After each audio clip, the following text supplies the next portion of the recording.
Hello again to the non-dual lectionary. And for this week, we've got one of those parables that I think has a really straightforward lesson, but also a straightforward fit with kind of the approach we're taking.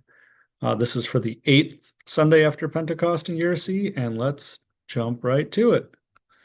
It's the parable of the rich fool. Luke chapter 12, verses 13 through 21.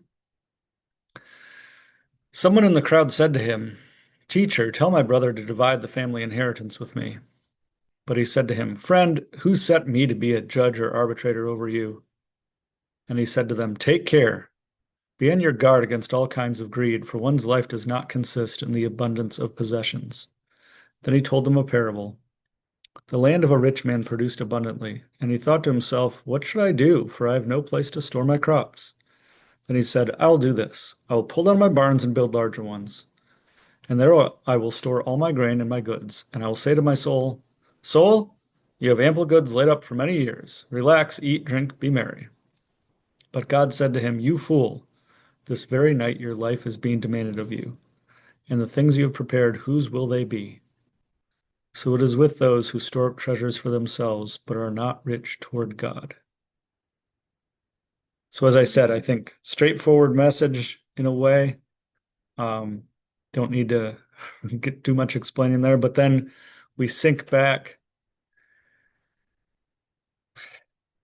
and take that approach, try to resonate with true nature beyond the separate self.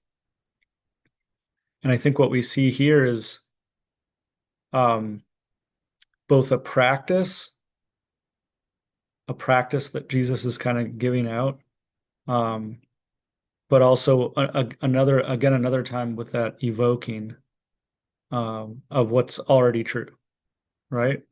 Evoking true nature itself. So the practice is um, right there. Be on your guard against all kinds of greed. And why? I mean, it's one of those things, right? Um, if we try not to be greedy, if we try not to be attached to possessions, it's kind of a losing game, right? I heard a teacher today say in a recording say something to the effect of um, try to let go of wanting and of not wanting, or not try to, letting go of wanting and letting go of not wanting. And that seems to be what's evoking true nature, right? But yeah, the practice still, right? So noticing, look at that. I'm being greedy here. Oh, look at that. I'm attached to something here, right? The non-attachment, as Alan Watts says, the practice of non-attachment for the separate self is a losing game. It's the kind of, you can't win it because like I got to at the beginning, it's okay, so I'm going to work to be not attached to that. Ooh, but if I fail and I'm concerned with that, well, now I'm attached to the notion of not being greedy, or I'm attached to the notion of non-attachment. Um, and so, you just kind of wind yourself up, but wind yourself up in the right way, right? Because it's the kind of thing that it's frustrating. There's sort of a releasing, like, oh, I can't do it. And in the I can't do it, that's what kind of creates the space where true nature can emerge. It's at least possible, right? And that's where the evoking of true nature comes in here, right?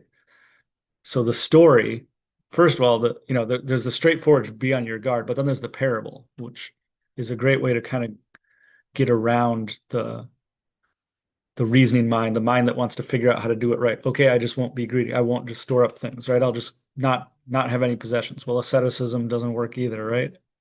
Although it could be a useful practice. But the story gets around all that, right? And it evokes like that, oh, like what's going on really here, or what's going on in me, right? That's both attached to this, but then what's deeper that kind of resonates, I like with the story there.